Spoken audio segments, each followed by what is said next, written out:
más,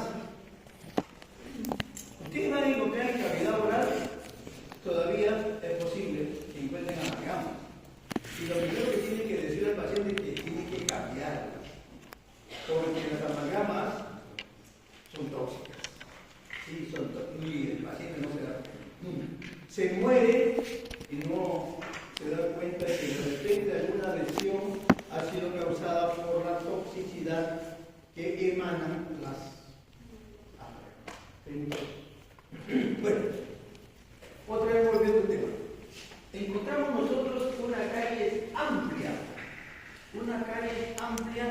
pero que no llega a tener comunicación pulpar, que no se ha roto el pechito de dentina primaria que divide a esta dentina primaria con la pulpa dentaria o con la cámara pulpar.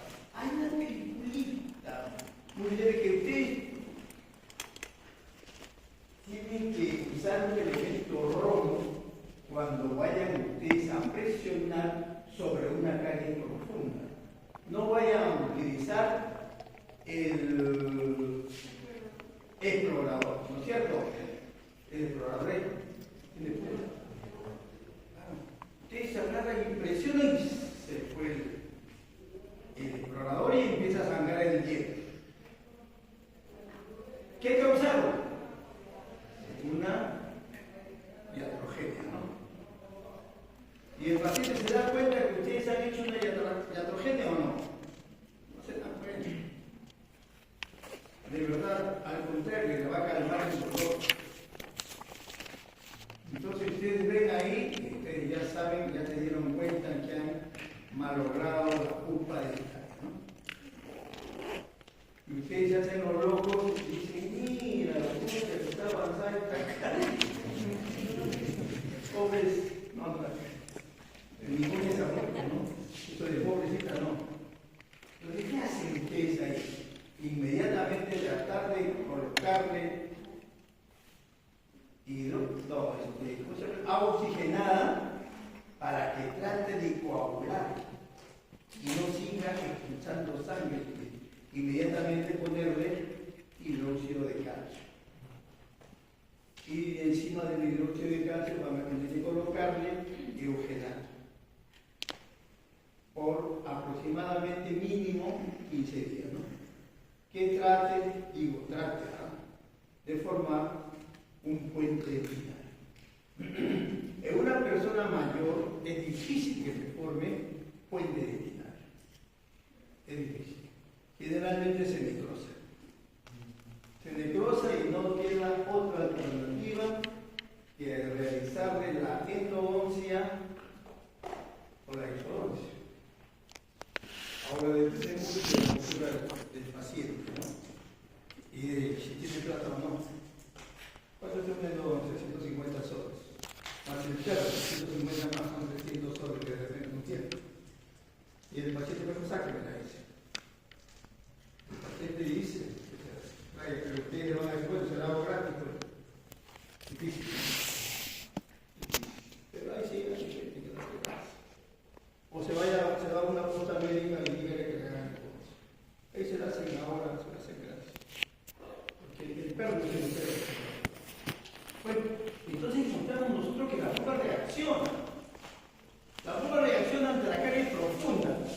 Y si nosotros encontramos ahí una película todavía, por muy fina que sea, con un elemento rojo, le tocan despacito, suavemente, y el paciente levanta la cabeza, hay dolor. Y si dice hay, mucho más dolor, ¿no? Entonces, levemente presiona. A ese pechito, a esa película que existe de dentina primaria, se le agrega, ¿qué se le agrega? ¿Qué se le coloca?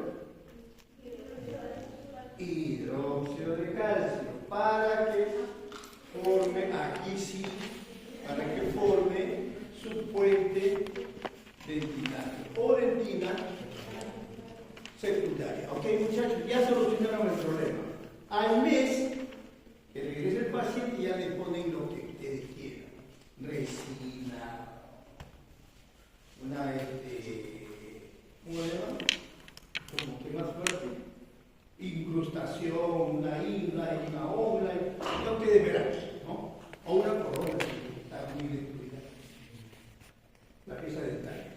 ya tiene una alteración. Pero ¿qué ha sucedido? La pregunta que le quería hacer otra vez, ¿cuáles son los componentes de una pulpa dentaria normal? Se las hice ya, ahora quiero que las recuerden. Vasos sanguíneos, filetes nerviosos, ¿cómo? Vaso linfático. ¿No es cierto? Son los componentes que generalmente constituyen la pulpa dental. El problema es cuando se alteran uno de estos componentes, ¿no? Les había hablado también de pulpitis anacorética, ¿no es cierto? Sí. ¿Cuál es?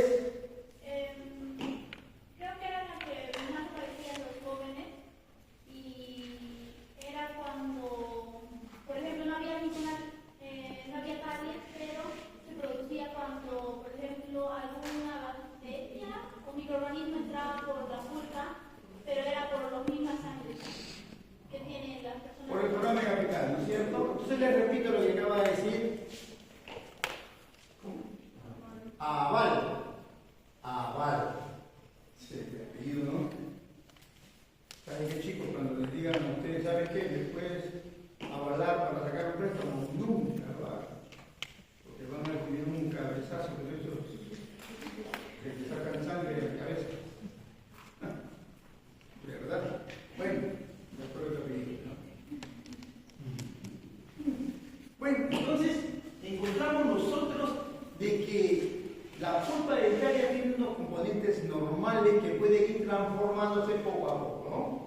Y que posiblemente sea el causante principal la bacteria, a través de las caries o a través del foramen apical por donde puedan ingresar microorganismos que llegan a la pulpa dentaria. La pulpa dentaria reacciona ante estos acontecimientos. ¿Cómo? Con inflamación. ¿Okay? Que puede ser inflamación aguda, inflamación crónica. Y la inflamación aguda la vamos a explicar en breves momentos, al igual que la inflamación crónica. Acá encontramos, por ejemplo, ¿qué puede causar una alteración de la pulpa dentaria? Agentes físicos, químicos y bacterianos. Eso ya lo hemos hablado, ¿no? Luego encontramos que la pulpitis puede ser reversible y dentro de la reversibilidad encontramos que unas son sintomáticas y otras son asintomáticas. Cuando decimos nosotros sintomáticas es que producen alguna manifestación, por ejemplo dolor. Y la mayoría de pacientes que llegan a la consulta casi siempre llegan porque les molesta. Es muy poco frecuente que lleguen para un chequeo. Hay pacientes muy cuidadosos, pero pocos. La mayoría llega porque algo les molesta, porque se miraron al espejo y encontraron un puntito oscuro. Eso es la cabeza. Pero dentro de estas una produce dolor y otras no. Unas son sintomáticas y otras asintomáticas. Sintomáticas también al frío, al calor, al dulce, al ácido. ¿Quiénes reaccionan al cambio que les acabo de mencionar? La dentina. ¿Ok? El esmalte no. El esmalte no produce síntomas. ¿Sí? No, sí. Sí, la dentina sí. Es un órgano orgánico, valga la redundancia. ¿Ok? Está compuesto hasta por nervios, ¿no? ¿Y dónde están los nervios? En los tubos dentales. ¿Ok? Cuando nosotros agregamos la sintomática es porque ha habido hiperemia pulpar. Y eso lo hemos hablado hasta la saciedad, ¿no? ¿Qué cosa es hiperemia pulpar?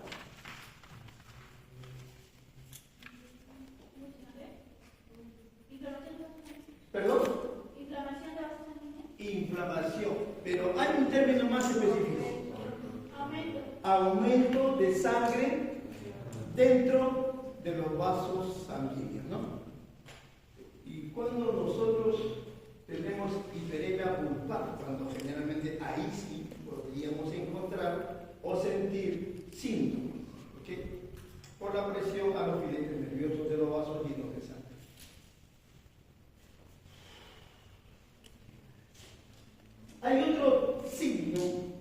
que nos puede originar hiperemia pulpar, pero acá asintomática.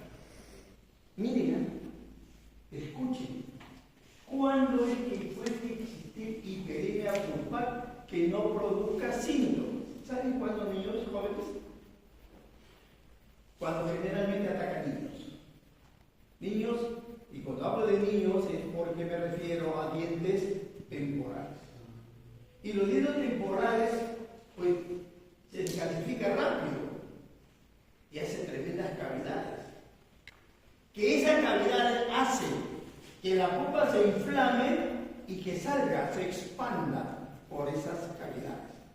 O sea, uno mira y ve que la pulpa dental ha salido de su cámara pulpar y está ocupando parte de la corona, que es humo. O que todavía existe, pero está socavado por caras. ¿Me entienden? Si no me entienden, díganme para repetírselo, por favor, ¿ya? Quiero que todos estén concentrados en lo que digo y que nos entiendan. Entonces sale la pulpa dentaria al exterior, pero sale inflamada, aumentada de volumen, llena de sangre. Pero ¿por qué no produce dolor ahí? ¿Por qué es asintomática? ¿O por qué produce dolor cuando está encerrada en la cámara pulpar, cuando no hay cuando no hay caries amplias? Porque aprietan los filetes nerviosos de la pulpa. Sí, pero hay un motivo por los cuales produce dolor. A ver, mejor se lo explico yo. Entonces es una cavidad, una carie pequeña que ha ido avanzando rápidamente y ha ocasionado inflamación de la pulpa. Pero la pulpa se expande, se hincha de sangre y no tiene dónde salir. Y queda apretada entre cuatro paredes, entre comillas 3 paredes, ¿no? Que es la cámara pulpar. Y se amplía los vasos sanguíneos o los vasos sanguíneos y presiona a los nervios, ¿no es cierto? Y produce dolor. No.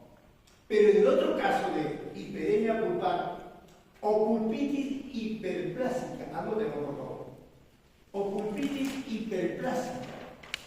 La pulpitis hiperplásica tiene una condición que es hiperplásica. ¿Y qué ha sido? ¿Por qué se le llama pulpitis hiperplásica? Porque ha habido un aumento en el número de vasos sanguíneos. Pero ¿por qué no produce dolor? A ver, ¿quién se dio cuenta? A ver, ¿cómo es? Choque. ¿Qué más?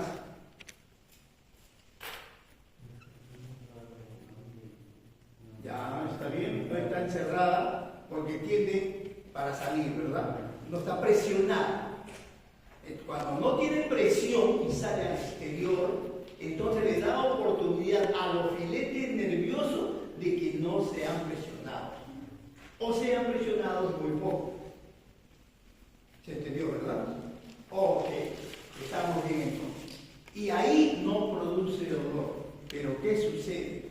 Si ustedes agarran un explorador y le hincan, lo pueden romper esa pulpitis hiperplásica. ¿Ok?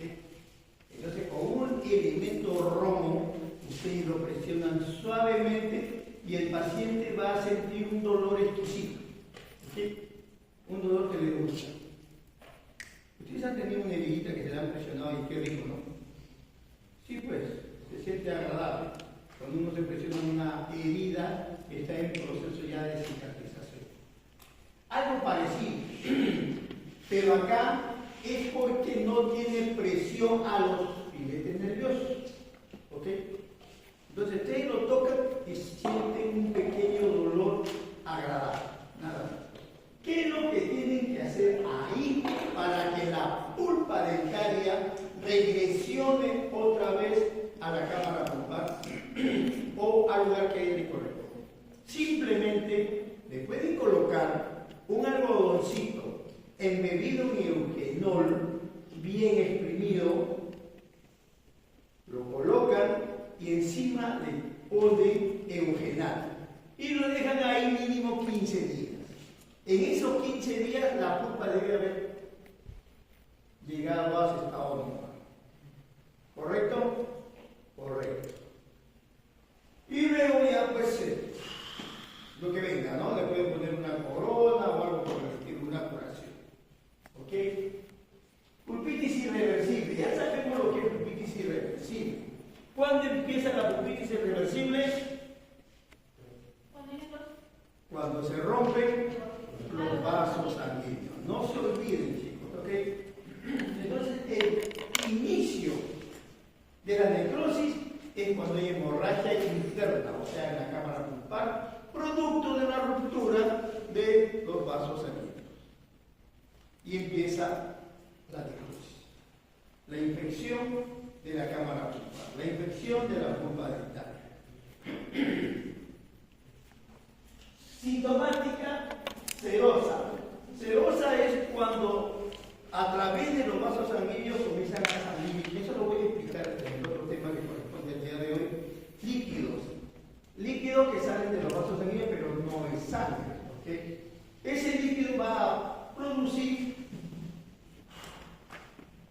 a través de la ruptura de los vasos sanguíneos, puede producir ya el inicio de necrosis. Y esa necrosis va a convertirse a su vez en infección. Esa infección va a permitir de que salgan las células de defensa y ataquen a los microorganismos. Se forma una batalla entre ellos, ¿no? Un enfrentamiento entre estos dos microorganismos y células blancas. ¿Okay? ¿Y qué pasa cuando hay una batalla? Que hay muerte, ¿no? Que hay muerte. Esas muertes se van a infectar, se van a licuar y se van a transformar posiblemente en material purulento. ¿Ok? Y empieza la infección. Que puede producir dolor o no. Puede producir dolor si es que ese absceso se encapsula dentro de la cámara pulpar y se infecta. Puede ser, no siempre causado, ¿ok? Lo que sí es cierto es que a través del foramen apical pasan los microorganismos y llegan al ápice. El ápice es como la puntita del lapicero, alrededor de esa puntita del lapicero. Ahí comienzan a encapsularse y a tener contenidos diferentes en su interior. Eso lo vamos a explicar después también. Asintomática, que dice cuando los vasos sanguíneos se ulceran, se rompen, disminuye o aumenta el dolor. Disminuye, ¿ok? Entonces les repito, cuando se rompen los vasos sanguíneos, el dolor por lo general mengua, ¿no? Disminuye. A eso se le llama pulpitis ulcerosa, ¿ok? La hiperplásica ya se les expliqué, ¿ok? La hiperplásica es cuando no se rompen los vasos sanguíneos. Y por último puede llegar a la necrosis pulpar. Pasa la otra. Bueno, que ya lo hemos visto ahorita.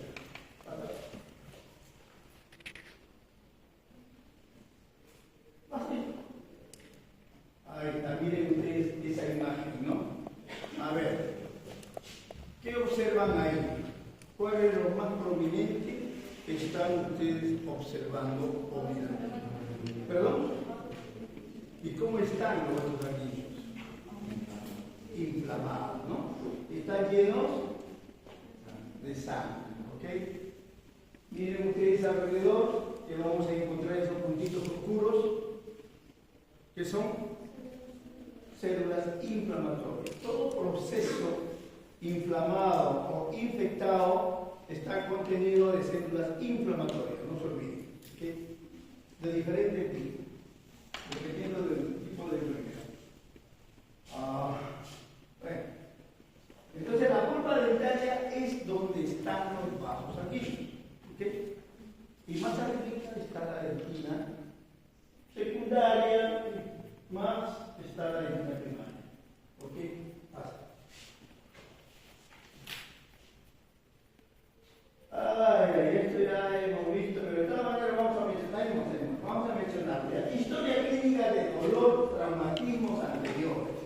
Nosotros vamos a observar en su clínica o en su preclínica que les van a enseñar a ustedes a llenar una historia clínica. Y les digo, lo primero que tienen que aprender a llenar es la historia clínica. Si ustedes no aprenden a llenar, a confeccionar una historia clínica, van a cometer una serie de errores. No van a poder hacer un diagnóstico exacto. Van a poder a tener equivocaciones. Y si tienen errores, van a cometer iatrogenia. La próxima, no sé, creo que en el quinto ciclo, sexto, les enseñan a ustedes qué diagnóstico, ¿no? No llegan diagnóstico ustedes, ¿no? Todavía. Cuando llegue. Dolor de intensidad creciente. A medida que se van inflamando los vasos sanguíneos, que van aumentando, el dolor que nos inflama.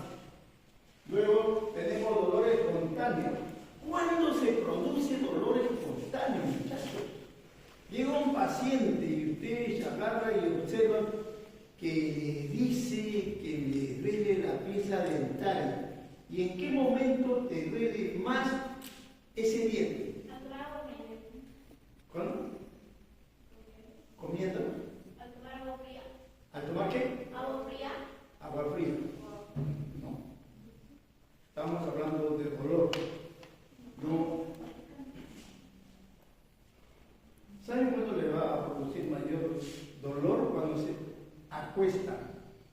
Cuando está en cúbito dorsal o cúbito ventral. ¿Sí? ¿Por qué? Porque cuando uno se echa, hay más dolor. Habla fuerte. ¿Qué tiene la sangre? Cambia de color. Fuerte, chiquita, fuerte.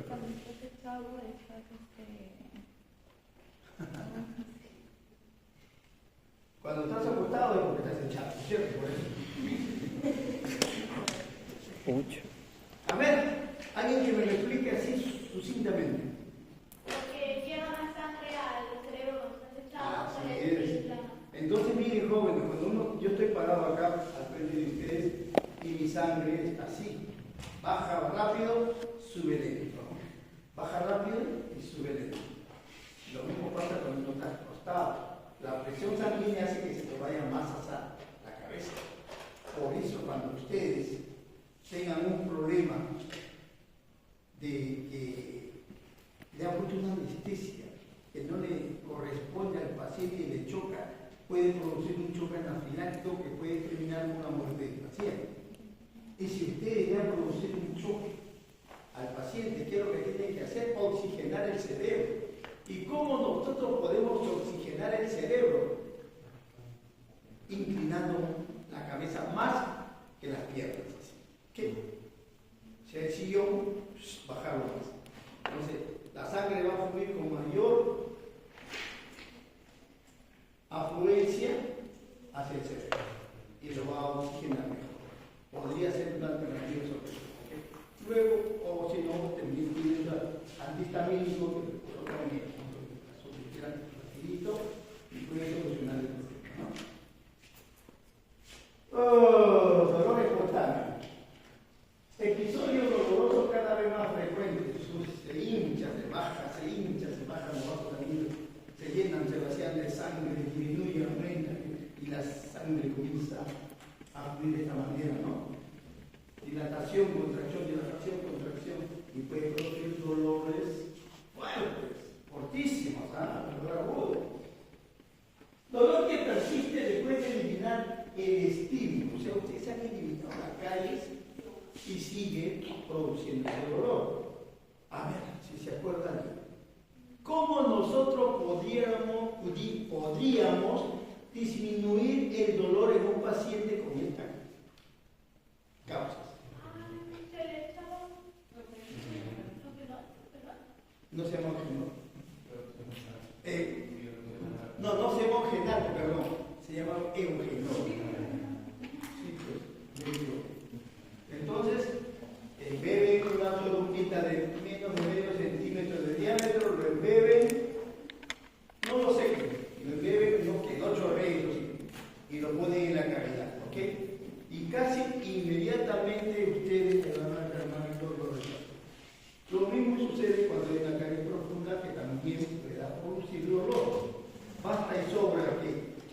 techito muy delicado, una peliculita que absorba la punta dentaria y lo desinflame al instante. ¿Sí? Antecedentes de lesiones cariosas profundas o de exposición culpable. Lo mismo, ¿no? Si ustedes ven en un paciente ya mayor, mejor digamos, en un paciente que tenga dientes permanentes, que la carie sea amplia y que los vasos sanguíneos estén inflamados, que no hay forma de calmar, porque tiene dos alternativas. Una de ellas es perforar un vaso sanguíneo y que fluya la sangre. Entonces, disminuye todo. La otra es que le eche bien eugenol, ¿no es cierto? Ok. Antecedentes de enfermedad periodontal, ese es muy diferente. ¿Okay? Antecedentes de enfermedad periodontal. Ustedes van a encontrar en alguna oportunidad de que el paciente viene con un dolor amplio, muy grande, agudo. Y le dice, doctora, me está doliendo. Entonces, agarra, le echa con el eugenol y no le calma. Y sigue doliendo. ¿Dónde está el problema? ¿Dónde se genera el problema? En el periodonto, pues, se está viendo, ¿no? ¿No? Claro, pues, en el periodonto. Entonces, ¿qué es lo que tienen que hacer en el periodonto? Porque por mucho que le echen ese eugenol, no va a disminuir el dolor. Porque el problema no es ahí, es alrededor del diente. Entonces, una de las alternativas es una aguja pequeña, solución de anestesia. Agarran ustedes la aguja y la jeringa. Tienen que agarrar la aguja porque la aguja se dobla. Agarran ustedes y tratan de hacerlo ingresar agarrando de la aguja al periodonto. Al periodonto. Y una vez que el paciente dice, ¡ah! Ya le calmó, ya le adormeció. Cuando le duele al paciente que ingresa la solución anestésica, le causa un dolor bien agudo, pero instantáneo. ¿Me entendieron? Sí, pues, si siente que el paciente quiere gritar, ya le llegó anestesia al periodonto. Y le pasa al instante. ¿Ok? Es otra alternativa de solución. Dolor con palpación. Entonces se agarran el diente. ¿Y qué hacen? Agarran esto nada más, el diente, y lo mueven despacito. Todo se hace con calma. El odontólogo tiene que estar mentalmente pensando en que tiene que tener mucha paciencia. ¿Ok? Con tranquilidad ustedes agarran y le mueven el diente, ¿no? Yo sí un poquito. Le doy un poquito más fuerte. Ay, sí me duele. Es un dolor periodontal. ¿Ok? A la percusión, igual, pero con la parte posterior del espejo, también igual, le toca despacito. Sí, me duele. Ya no le toque más fuerte porque lo van a hacer ver, creo que saben aquí. El problema ahora de restauraciones, ¿no? Ahora ya no, antes sí. Cuando utilizábamos amalgama, la amalgama no se pega a las paredes del diente. En cambio, la resina sí. ¿Cómo? Cuando nosotros grabamos con ácido, le colocamos ahí unos segundos, 14, 15 segundos, dependiendo de la calcificación dental.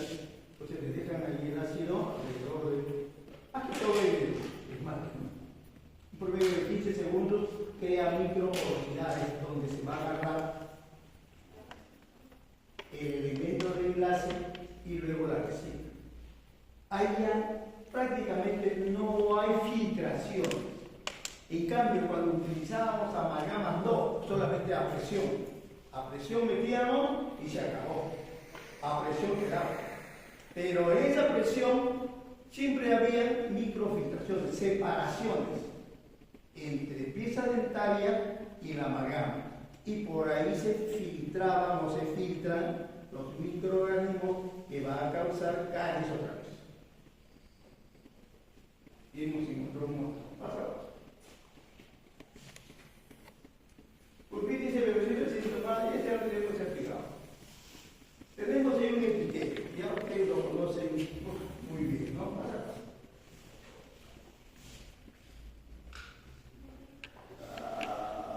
pequeña en los ingresos. Tenemos ahí otro criterio, ¿no? Donde encontramos que hay hiperplasia. Hiperplasia del epitelio. Todos los circuitos que ven ahí son células inflamatorias. Bueno, acá no se puede saber si es crónica o aguda, porque tendríamos que aumentar el aumento y poder ahí si es que hay neutrófilos o hay macrófagos en su contenido. Pulpitis ulcerosa, que ya también hemos explicado. Y tenemos una pulpa dentaria que ya está infectada. Pasa necrosis pulpar, eso ya lo hemos explicado, creo que bastante, y ya no vale la pena volver. Otra pulpa dentaria, miren esa pulpa dentaria. Tiene un espacio claro transparente, ¿verdad? Claro. Entonces, ese espacio claro, transparente, ¿qué cosa creen que es? Ustedes, ¿ah? ¿Es Regina? ¿Qué más? Me equivoco, no me importa, yo te digo. ¿Sí puede? ¿Sí? Bueno, entonces, ¿qué creen ustedes que es ese espacio transparente que se ve en la parte de arriba?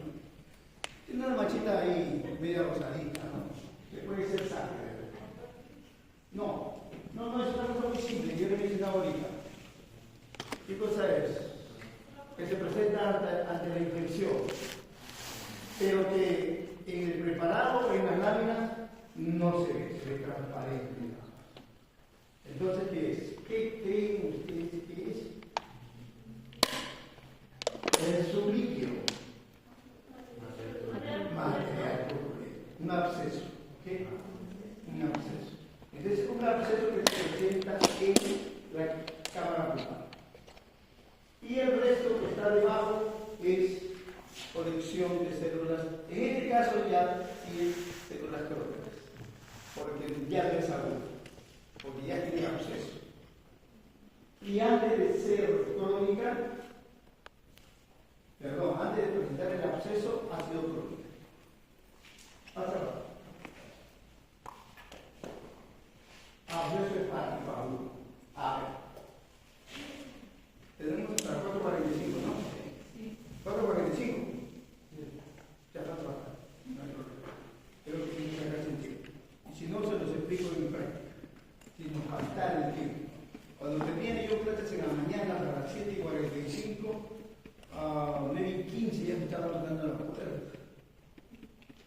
Venía la colega y me hacía escándalo. Yo también lo digo. Cuando te pasan la hora. Pero cada uno tiene su. Entonces, ¿qué sucede, chicos, para que haya acceso periapical agudo? Miren, se fue. Voy a ir otra vez en una secuencia que creo que ustedes lo entienden. Se forma la caries, no se trata la caries. La caries avanza a través de los túbulos dentinarios. Depende de la cantidad de microorganismos para que la pulpa sea destruida rápidamente. ¿Eso qué significa? De que si hay colonias bacterianas que no tienen quien lo detenga, van a llegar a la pulpa fácilmente.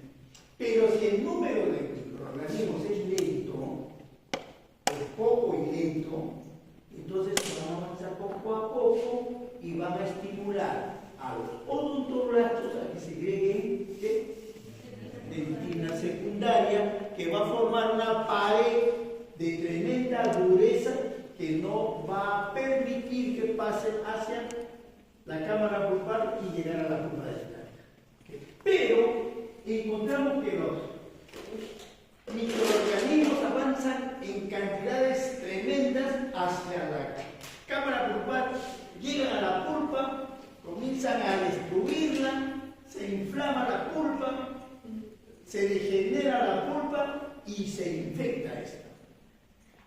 Al infectarse la pulpa dentaria, salen las células de defensa, comienza a trabajar el sistema inmunitario, comienzan a salir microorganismos y se agarra una batalla campal.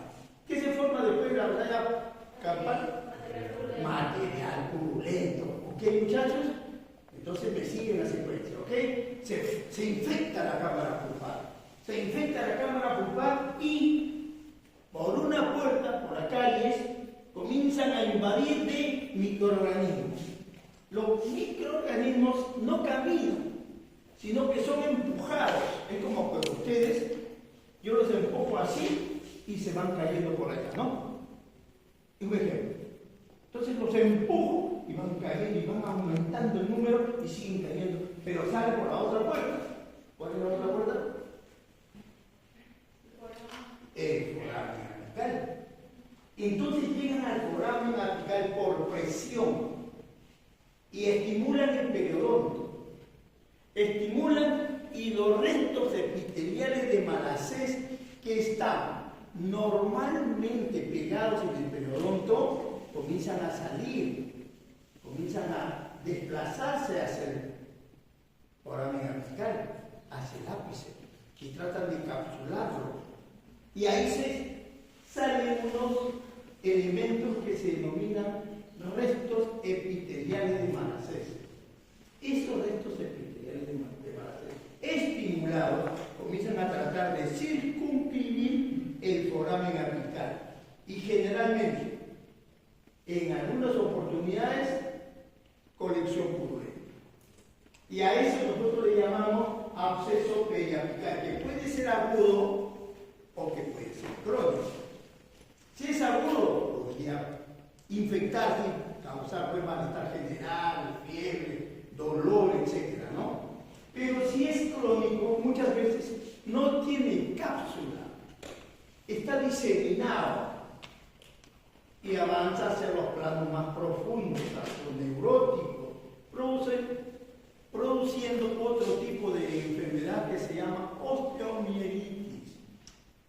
Y si se llama osteomielitis, ¿a quién va a afectar? Al hueso. Osteo, hueso. Mielitis, infección, ¿ok? Inflamación, infección del hueso. Entonces, hay dos formas de que se forme este absceso: periapical agudo y crónico, ¿ok? Eso es lo que se va a producir ahí en el sitio antes mencionado, denominado ápice dental. Por eso que se llama absceso periapical, que está alrededor del ápice dental. ¿Okay? Se lo digo con mis palabras para que no estén leyendo y lo entiendan mejor, ¿no? ¿Pasa? Miren ustedes ahí, quiero que observen en grandes cantidades. ¿Qué ven ahí? Células inflamatorias. Ahora, yo no sé si serán células inflamatorias crónicas o agudas. Cuando ustedes observen ahí en el microscopio y vean que la cantidad, que la mayor población de elementos celulares son neutrófilos, ¿qué cosa es? Una inflamación aguda, ¿ok? Cuando ustedes observen en las láminas unos cuantos neutrófilos y más van a encontrar plasmáticos, linfocitos, citocitos, etc., y fibroblastos, es una lesión crónica, ¿ok? ¿Se entendió, verdad?